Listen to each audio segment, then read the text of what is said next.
Salut tout le monde, c'est Monsieur Fabuloso59. Donc on se retrouve aujourd'hui pour un deck profile Jarja Machina.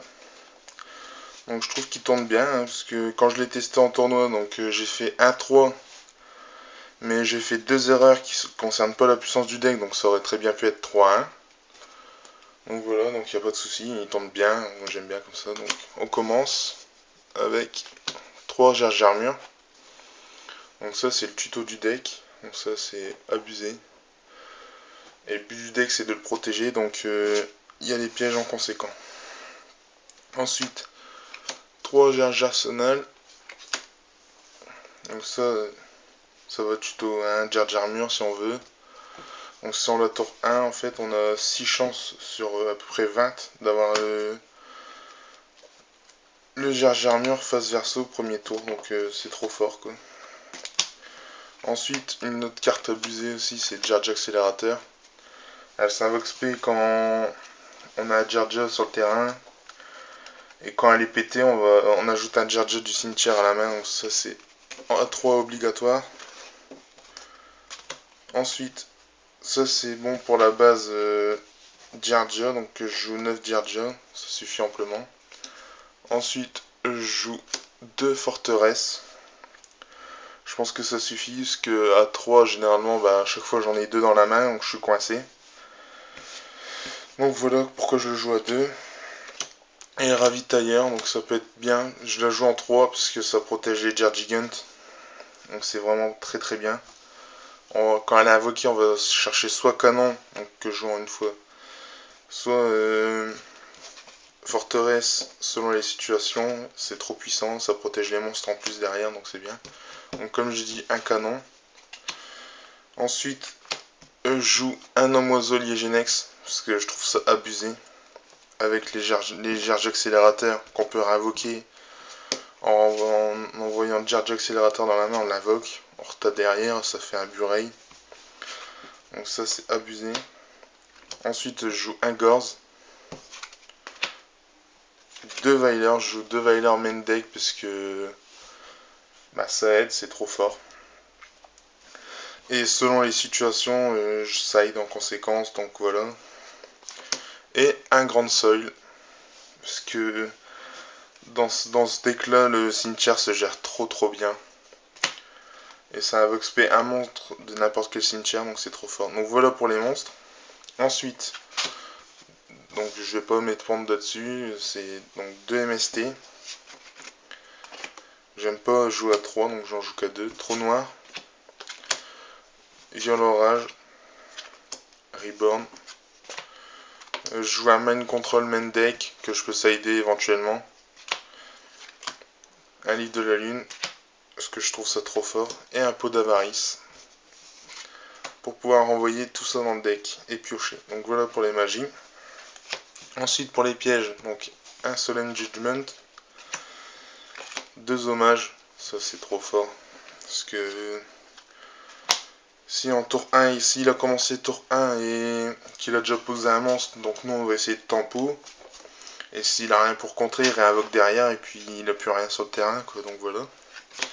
Ensuite, je joue 2 évacuations parce que c'est trop fort. Ça renvoie n'importe quoi, c'est abusé. 2 warnings. Une trappe sans fond. Une, je trouve que ça suffit, parce que je joue pas mal d'autres cartes. Donc 2 rugissements menaçants. Ça, c'est trop fort pour protéger les monstres. Une chaîne. Une, je trouve que c'est bien. Et un Starlight. Parce que ça protège trop bien. Donc voilà pour le main deck. Ensuite, extra deck. Donc, 2 Jargigant, ça suffit amplement. Et je le joue pas à 1 parce que la plupart des cas, je les deux fois, je les ai les deux sur le terrain en même temps, donc c'est abusé. C'est tout simplement excellent. Un gros œil, parce que les forteresses, elles arrivent facilement et s'il est sur le terrain et si ça passe, le duel est terminé. Un cowboy, parce que là, il passe au-dessus des monstres à 3000. Et pour finir le duel, c'est bien. Maestro qui est popule opérative selon la situation. Un Utopie qui m'a pas mal sauvé, je l'ai utilisé une fois, il m'a sauvé je sais pas combien de fois. Un Perle pour passer au-dessus des monstres à 2005. Un Roi d'effet pour affaiblir l'adversaire. Un Shockmaster qui passe énormément souvent, et ça c'est bien. Donc voilà pour les Xyz. Ensuite je joue en synchro, donc un Bureil qui est absolument abusé. Ensuite une larve de brume, parce que je joue 2 Weiler et généralement je peux avoir 2 monstres de niveau 4 sur mon terrain. Donc elle passe extrêmement facilement. Et quand elle passe, bah, ça fait mal quoi. Une Triforce alliée Genex. Ça c'est au cas où l'adversaire a pas mal de magie et pièges pour contrer les attaques. Et qu'on a envie de taper, on invoque Triforce et puis voilà. Ensuite un Stardust parce que je joue Starlight. Et une Techno Chimère parce que je joue Cyber Dragon en side. Contre au cas où il y a des duels miroirs. Donc ça c'était pour l'extra deck. Ensuite dans le side, donc je joue 2 Cancrelamax pour contrer le wind up. Ensuite un Cyber Dragon. Un bonhomme de neige, ça c'est abusé. Ça nique n'importe quel monstre. Et c'est trop fort quoi. Une plante fantoche, parce que pour contrer les 6 samouraïs ou les prophéties, c'est extrêmement puissant. Ou même tous les decks guerriers ou magiciens, c'est abusé. Et en plus c'est un terre, donc c'est pour grande seule quoi, c'est bien. Donc en magie, je joue un voleur d'esprit, puisque ça pète n'importe quel monstre, et système HS en cas où de duel miroir. Ensuite en piège, 2 Gozen Match, 2 miroirs de lumière, ça permet de contrer agent, chaos dragon, donc c'est trop fort. Et 3 miroirs de ténèbres, ça contre Inzektor, ça contre aussi chaos dragon, c'est abusé.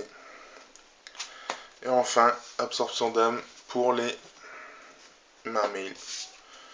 J'hésite encore à changer une des cartes de mon side pour mettre fissure dimensionnelle contre le mermaid. Enfin bon, là ça me semble correct, donc il tourne bien, je suis content, donc voilà. Donc merci d'avoir regardé la vidéo, et il y a un binder qui arrive juste derrière. Allez, salut à tous.